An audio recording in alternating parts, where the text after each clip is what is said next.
Welcome back, everyone. It's been a while. In case you're unaware, I did break my ankle on Christmas morning, so finally walking again, or barely hobbling a little bit.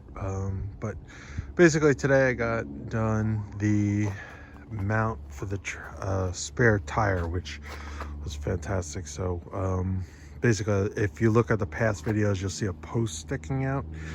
What I did is I built a circle out of steel, and then I drilled some holes through and mounted some 1/2 inch bolts there, so that's how it's holding on now. I'll probably try to get the same lugs that are on the tires now, and the rest of the wheels, which those are just to hold the spare, so it's really not that big of a deal. The only thing I find is it's a little too long to get the actual, like you can see, compared to the other lugs. So anyway, it's just make sure to have a long lug with me if I'm traveling, so that's not the end of the world, but it's something to think about. So you can see I kind of just mounted it. I had to cut off a little bit of the post to make sure it fit and gave me clearance there, which is fine. I'm sorry for the movement, but what you can see is I cut off, this post was sticking there. I had to cut off a little bit to make it fit well in there, so it wasn't sticking out beyond the outside of the trailer. And actually, guys, I used a cut 50 plasma cutter to cut this, so I'm kind of excited about it, that it worked, because this is some really thick steel. It's 3/8 inch, so that was pretty impressive to cut through that. Also today I got the bottom drawer built. It's not mounted yet, it's just kind of laying in there.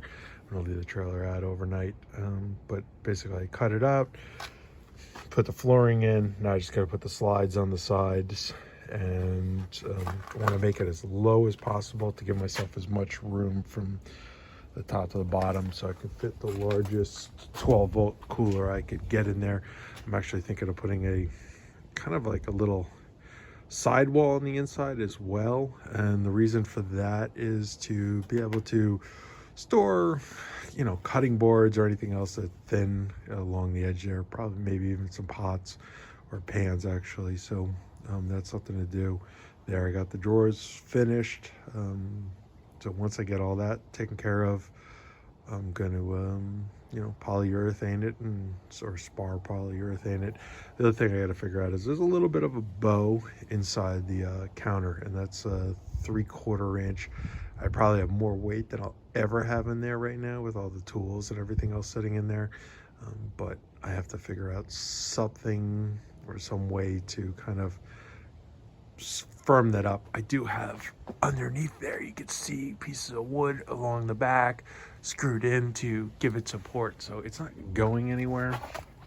It's just more of a, and there's, you know, just all these tools weigh a ton, and there's really nothing there to support it, so got to figure something out there. Initially I was thinking about making this a little bit shorter and then putting another kind of divider there, but I really want to leave myself as much width as possible in case I go with the bigger fridge or anything else in the future. So that's kind of where I'm looking at there. The other thing I got done today, because I have to get it inspected by the state, is added the trailer chains, so that's all there. So that should be fine. And that's basically it. So after I get this drawer done tomorrow, I do have the bunk bed made, and that's going to go on the inside in here. It's going to, you can see that, there's some lights, you see that side mount there, and then I have the same one on the other side. Basically it's going to sit on there, and then in the back I'm going to have two latches. They're basically made for more tables to latch in there. The width is 5 feet, so it's perfect for my daughter. She's only 5, so she's going to fit in there really well. And then once I'm done with that, clean up the inside, get all the sawdust out, sand down the floor again one more time, and then put another coat of poly in there. I do have to finish up the air conditioning, which is going to be there. The other thing that I ran today, just to kind of test it out, was the diesel heater, which worked really well. That's installed right there. So I just got to tighten up some of the wires, but they're pretty much done in there. This before was, it was at 5 degrees Celsius, and it quickly got up to 28 degrees Celsius in this cabin. And that's a 5 kilowatt